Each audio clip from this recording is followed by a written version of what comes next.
Las últimas semanas han sido bastante movidas y polémicas para el Ministerio de Minas y Energías, pues la situación económica del país se ha agravado frente al fortalecimiento del dólar en el mundo y la creciente devaluación del peso colombiano. Si bien hay factores macroeconómicos muy importantes, el hecho de que el dólar alcanzara los 5.000 pesos no deja estar sujeto en cierta medida a los últimos anuncios por parte del gobierno para el sector de hidrocarburos y otros sectores de inversión dentro del país. ¿Pero cómo así? Pues sí.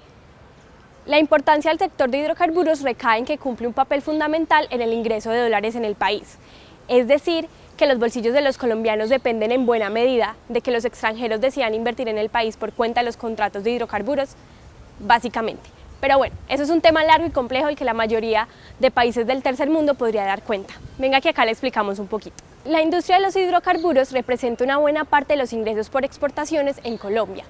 Y ante la no resuelta situación sobre las firmas de nuevas concesiones para la exploración y producción de hidrocarburos, pues los mercados se han agitado.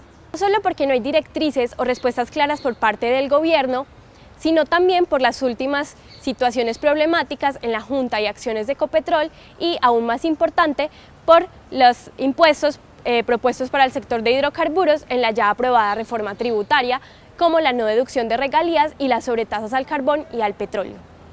¿Pero no será eso un arma de doble filo para la transición energética y fiscal? Pero no todo es malo. La ministra Irene Vélez, quien no ha hecho nada más que velar por el cumplimiento de lo propuesto en campaña por el Pacto Histórico, anunció el Pacto por la Justicia Tarifaria para la reducción de las tarifas de energía y la declaración conjunta con el Banco Europeo de Inversiones para el apoyo hacia una transición energética justa. Aún así, debido al trabajo que ha venido realizando, a sus controversias y a las dudas que genera su idoneidad en el cargo, deberá enfrentar una moción de censura impulsada por congresistas de Cambio Radical y el Centro Democrático, pero no siendo menos deberá enfrentar una denuncia penal por supuestamente incurrir en el delito de pánico económico. ¿Será la ministra la primera sacrificada del gobierno por la subida del dólar? La transición energética es necesaria ante la inminente crisis climática. Y si no es un gobierno como el de Gustavo Petro quien la implemente, difícilmente vendrán otros que velen por el cuidado del medio ambiente y de las comunidades que se ven afectadas por la explotación minero extractiva. Pues bien, la transición también deberá ir encaminada al cierre de brechas estructurales en los territorios. La pregunta del millón: ¿quedarán las nuevas alternativas renovables de energía en manos de las mismas multinacionales o de las comunidades? Pero este tema se encuentra entre la espada y la pared. Pues si bien el gobierno del cambio intenta ser un líder regional en lo que respecta a la transición energética, Colombia no es un país que produzca cantidades exorbitantes de gases de efecto invernadero. Y bien podría encontrar otras alternativas para ir reduciendo, como ha venido haciendo, las emisiones totales y per cápita sin implementar una transición energética acelerada con costes para la economía en un momento desafortunado internacionalmente que no permite hacer mucho sin enfrentar primero la devaluación y la inflación. De igual forma, no sobra decir que antes de que Colombia frene las exploraciones y explotaciones de hidrocarburos, deberá encontrar otra forma de diversificar sus ingresos por exportaciones, para así poder descarbonizar la economía y evitar riesgos financieros ante una posible caída internacional de los precios de estos recursos o una dependencia total fiscal de estos. ¿Será el turismo suficiente para reemplazar estos ingresos? Por ahora, el mayor reto que tiene Gustavo Petro, la ministra y el ministro de Hacienda es tomar una decisión fija sobre si habrá nuevas concesiones para la exploración y explotación de hidrocarburos. A lo largo de la historia de la humanidad, la necesidad por emprender y buscar nuevas formas de producir energías es una constante ante los nuevos descubrimientos tecnológicos, los nuevos desarrollos y ante el aumento de la población. Así que no, la transición energética no es un invento de los gobiernos de izquierda. Incluso en Europa, ante la crisis de gas, se ha venido aumentando la generación de energía o de electricidad a través de la energía eólica y la energía solar. Pero la problemática es mucho más profunda, pues las actividades extractivas no solo responden a la producción de energía, sino también a la mayoría de las cosas que usted y yo utilizamos. Finalmente, el nuevo gobierno deberá decidir si cumplir lo propuesto en campaña y velar por la justicia social y ambiental y escuchar e integrar las visiones y propuestas de las comunidades afectadas por la minería, o evaluar si es el momento de intervenir bruscamente la industria de hidrocarburos en pro del cuidado y la protección de la vida y del territorio. Si la economía continúa decayendo, aumentará la deuda externa, lo que frenaría los préstamos hacia el país y se traduciría en últimas en una reducción de los programas sociales o en un aumento de los impuestos o de los precios que sentiremos finalmente usted y yo. Como se ha mencionado reiteradamente, una de las banderas del gobierno Petro ha sido el cuidado de la conservación del medio ambiente. Si bien actualmente la Comisión Quinta del Senado, liderada por el presidente Inti Asprilla y por la vicepresidenta Isabel Zuleta, se llevan a cabo la discusión de proyectos o temas más inmediatos relacionados con la reforma agraria o el tema de tierras, no podemos dejar de lado que la aprobación del Acuerdo Regional sobre el acceso a la información, la participación pública, el acceso a la justicia en asuntos ambientales, más conocido como Escazú, representa un gran paso para la inclusión de poblaciones vulnerables. Este acuerdo, que se aprobó el pasado 10 de octubre en el Senado con 119 votos a favor y que además se ratificó el día 5 de noviembre, representa que estas poblaciones que históricamente han sido olvidadas puedan ser parte de la nación o sentirse parte de la nación. Dicho esto, esperamos que el gobierno actual brinde las herramientas necesarias para que estas poblaciones beneficiadas puedan no solamente esperar que los acuerdos se queden en papel, sino que además estos acuerdos puedan llevarlos a ellos a poder acceder a esta información y a esta justicia. Dicho esto, de igual manera esperamos que todo el discurso que se ha comentado por parte del gobierno actual y que actualmente no se ha visto materializado, quizás por temas de gobernabilidad, o de pronto por tener las expectativas muy altas, se lleva a cabo y se implemente. De igual manera, esperamos que los proyectos que se llevan a cabo en discusión de la Comisión Quinta no se queden de igual manera solamente en papel, sino que estos puedan ser implementados. Nosotros vamos a seguir verificando y haciendo seguimiento a que estos proyectos que actualmente en temas medioambientales se están discutiendo se puedan implementar. Nosotros seguiremos atentos a que todos estos temas que actualmente se llevan en discusión en las distintas comisiones del Senado puedan ser finalmente ratificados e implementados. Tenemos desde el sector medioambiental una gran certeza, y esta es que el gobierno actual en cabeza del presidente Gustavo Petro tiene una fuerte virtud, y esta virtud es el discurso, es el poder de la oratoria. Y esto lo podemos ver, por ejemplo, en algunos discursos como el discurso de posesión, aquel 7 de agosto de este año 2022, o por ejemplo el discurso en la ciudad de Nueva York de la Asamblea General de las Naciones Unidas. Destruir la selva, el Amazonas, se convirtió en la consigna que siguen estados y negociantes. Y también más recientemente el discurso en Egipto de la COP27. La ciencia ha hablado. La crisis climática es el principal problema de la humanidad.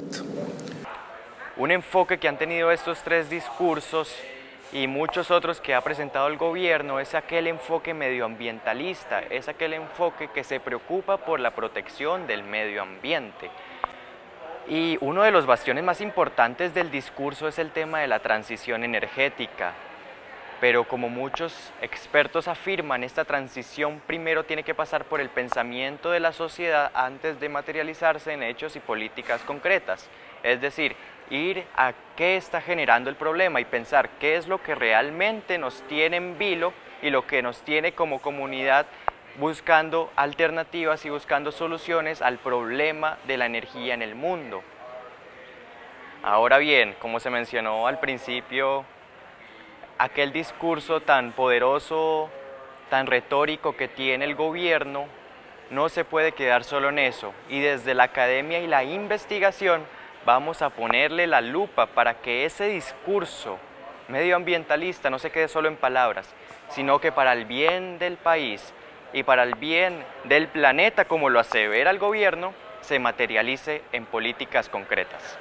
Quédese atento, que aquí le vamos a contar que el Ministerio de Defensa, que tiene como objetivo la formulación de planes y políticas para la soberanía y defensa del territorio, se encuentra encabezado por Iván Velázquez Gómez, quien ha sido ampliamente reconocido por su lucha contra la impunidad y ser un gran defensor de los derechos humanos. Pero, ¿por qué es acertada la nominación de Velázquez en este ministerio? Bueno, resulta que dentro de la historia del ministerio podemos encontrar varios casos de corrupción en los que se encuentran incluso alianzas entre la fuerza pública y los paramilitares. De hecho, el actual presidente Gustavo Petro en su campaña defendió la idea de que la corrupción inundaba el ministerio. Es por eso que la nominación de Velázquez es una gran afirmación a que se toma en serio esta idea. Bueno, claro que el ministerio no tiene un reto fácil, tiene que recuperar territorios marginados, reanudar las negociaciones en el marco de la paz total. Eso puede ayudar a que se debiliten las bandas violentas que tienen presencia en los territorios marginados. ¿Y qué fue eso tan polémico que ocurrió al interior de la fuerza pública? Resulta que pocos días después de su llegada a la presidencia, Petro realizó una de las más grandes barridas al interior de las fuerzas militares, tanto en la policía como en el ejército. Algunos funcionarios fueron removidos de sus cargos por estar acusados de ciertos delitos y ahora brigadieres y coroneles que apoyaron los procesos de paz con las FARC en el año 2019 son quienes ocupan estos altos mandos. A la dirección y subdirección de la policía llegaron Henry Sanabria y Jacqueline Navarro Ordóñez. Ambos han recibido un sinnúmero de críticas y cuestionamientos por realizar actividades religiosas al interior de la institución, pues según la Constitución somos un Estado laico, o se está quedando esto en el papel. Listo, hablemos entonces de la paridad de género al interior de la institución. Como mencionamos anteriormente, Jacqueline Navarro Ordóñez llegó a la subdirección de la policía con el objetivo de fortalecer la equidad de género al interior de la institución.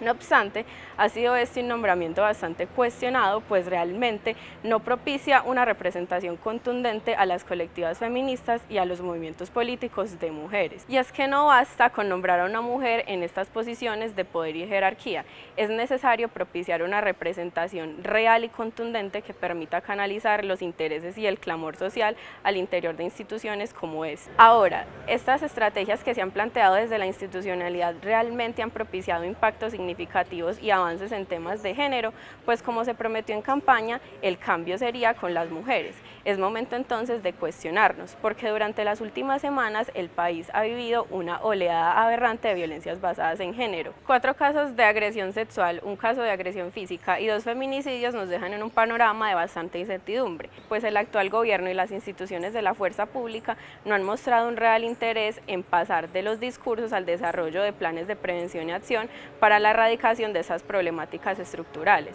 Entonces, ¿realmente se está haciendo el cambio con las mujeres? ¿Acaso es necesario que se presenten nuevos casos para pasar de los discursos al desarrollo de planes de prevención y acción? Mire, el gobierno Petro se ha enfocado en virarle la visión a la fuerza pública, de la narrativa del enemigo interno a la de seguridad humana. Entre las acciones más importantes se encuentran la depuración de las cúpulas de ejército y policía con el retiro de alrededor de 53 generales, la aprobación del artículo que transforma el servicio militar obligatorio en servicio social para la paz o la reforma policial que se viene solicitando desde varios sectores. Frente a este último punto hay varias preguntas.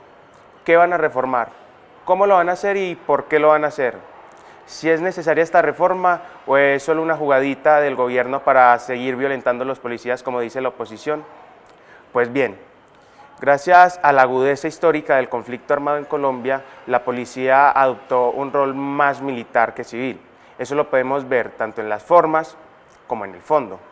Fondo frente al cual diferentes ONG como la Comisión Interamericana de Derechos Humanos, Amnistía Internacional o Human Rights Watch se han pronunciado solicitando una reforma a la institución. Aunque esta fue una de las banderas del gobierno Petro, la reforma a la policía aún no está radicada y no se han dado demasiados indicios de que siquiera se esté diseñando. Desde diferentes sectores como la bancada de gobierno y la Policía Nacional se han venido adelantando esfuerzos para sacar adelante los principales puntos por los que se requiere la reforma, pero ¿cuáles son esos puntos? En primer lugar, el general Henry Sanabria, director de la Policía Nacional, presentó al Ministerio de Defensa un proyecto para reformar el SMAD y convertirlo en la Unidad de Diálogo y Acompañamiento. Además de cambiarle el nombre, lo que pretenden es cambiarle el enfoque hacia la protección de los derechos humanos, el uso de la fuerza como última alternativa y la creación de cuerpos dentro de la misma institución que permitan hacer seguimiento y control al uso de la fuerza.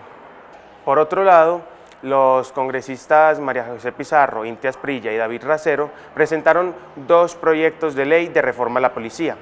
El primero busca crear protocolos disuasorios para evitar el uso de la fuerza, además de reglamentar el uso de body cams y el porte de la identificación visible en los agentes de policía y la creación de un comisionado nacional de policía para hacerle control a las intervenciones de este cuerpo frente al orden público. Entonces, aunque desde la bancada de gobierno y la propia Policía Nacional hacen esfuerzos para reformar la policía, todavía nos quedan algunas preguntas, como ¿cuándo se va a pronunciar el ministro y en qué ministerio quedará la institución?